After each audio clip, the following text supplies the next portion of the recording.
In Jesus' name. Amen.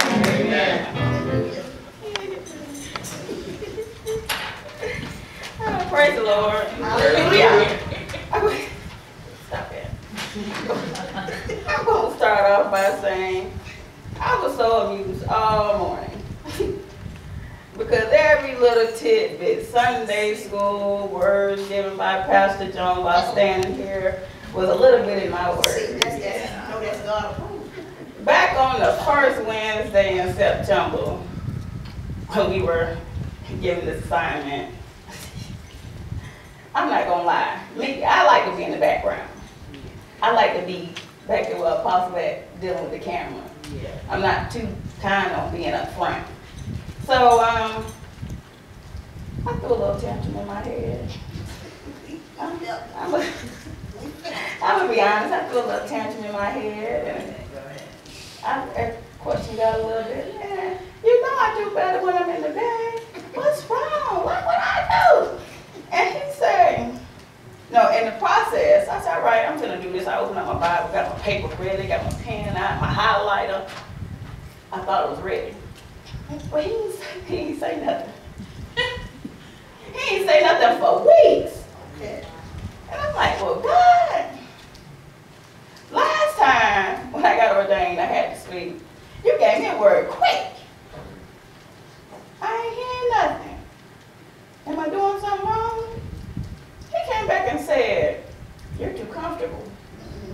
I said, oh, Jesus. Well, I didn't think I was that comfortable. I was just doing, what I know how to do.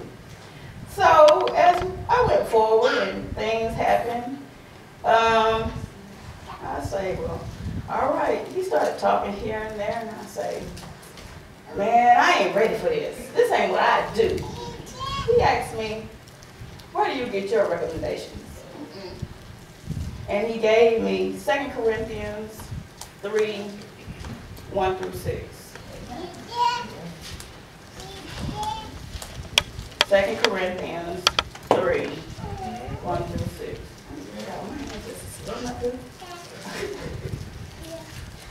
I told a couple people in my testimony, but I'm right now trying to be a little transparent. Excuse me, my hands are sweating.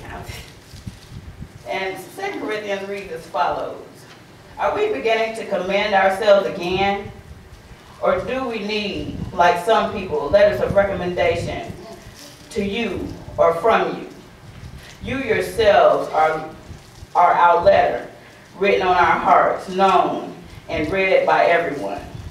You show that you are a letter from Christ, the result of our ministry, written not with ink, but with the Spirit of the living God, not on tablets of stone, but on tablets of human hearts. Such confidence we have through Christ before God. Not that we are competent in ourselves to claim anything for ourselves, but for our competence comes from God. He has made us competent as ministers of a new covenant, not of the letter, but of the Spirit. For the letters kill, and the Spirit gives life. And once again, I say he asked me where I got my recommendation. So this word I have is for me. And I hope y'all get something from it too. Because when I was studying, it was ministering to me. In the first part, it was asking if we commend ourselves again. And I was like, well, commend? Let me look up commend. And I got a couple of different versions. It says praise, compliment, salute, congratulate, or to honor.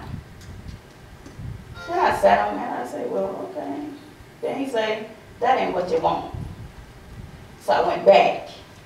It said to entrust or trust, hand over, assign, give, and commit. He said, that ain't what you want either. When they, in this passage, as they were speaking, when they said commend, they meant introduce. During Sunday school, we were talking about Saul. And and all that knows the story of Saul knows that Saul killed Christians. He punished Christians. He tortured Christians until God spoke to him. And he became one. Do we start over? There are those that aren't real, that needs others' approval to prove their legitimacy. They come with false letters. They may have all the doctorates and all this type of paperwork and stuff to say that this is who they are. But somebody else said that. But when you're real with your walk and you don't need a secondhand testimony, your godly character will speak for itself. We spoke on character this morning in Sunday school, on how the character you carry proves who you are. It don't matter what you say. Eventually, what you do is truly going to show who you are. Amen. Amen. Don't have a character that needs a muzzle. You know, a muzzle is the thing that keeps the dogs from barking. Don't have to quiet your character up. Let it speak for you. Come on. That's good. Sometimes you're the only Bible some people will ever read. When they come across you, how they see you or they portray you may determine whether or not they come to pure gospel. That's good. You transform life. Your transformed life is way better than some secondhand letter. Sure, Prophetess Elect Victoria can tell people about me, but there's way more people out there that know the old Marlo that may not believe what she's saying. But as they watch me walk around the neighborhood and I talk to people and greet people and speak to people, my character speaks for itself. Amen. There are different types of letters. Some letters are written in bold for emphasis. All the letters are big. If you get a text in all bold letters, you swear somebody yelling at you. So you may text them back, stop yelling at me. You feel like they really trying to get something across. Other times, there are letters that contain italic writing. That only brings emphasis on certain parts. Those are those people that see that there are certain parts in your life that just might need a little touch up. And they touch it a little bit, it might tell you a little bit, mother. Some letters are short. That may be somebody who you've come across and as you were helping them, it ministered to you. Yes. You may never see them again, but that one moment may impact your life or somebody who's with you life. Then there are long letters. Those letters are people that are around you all the time. They have a lot of information. Not all the information is very pertinent, but some is. You get and pull out from that letter what is very needed for you. Some carry urgent messages. Those are more like the prophets and the prophetess elects that bring messages from God to apostle. Those are urgent messages. Any message sent from God is urgent. Some are just informative messages. A little message, a letter to tell you something. A letter you might get from your kids' school. Picture day is on next Thursday. So you write it down in your calendar and you take note of it. Some letters are announcements. Like the letters I get on my door on a regular basis when his sister died, telling you that pest control gonna come through. So how your cabinets open and your pots put away so they can spray. Some letters are demanding.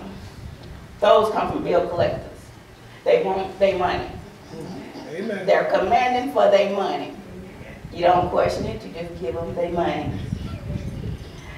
Then there are letters like us, believers of Christ.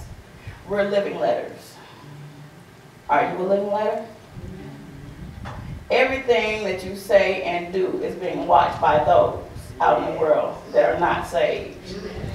Everything that you say and do is being criticized and picked at, and you gotta just try to get it just right.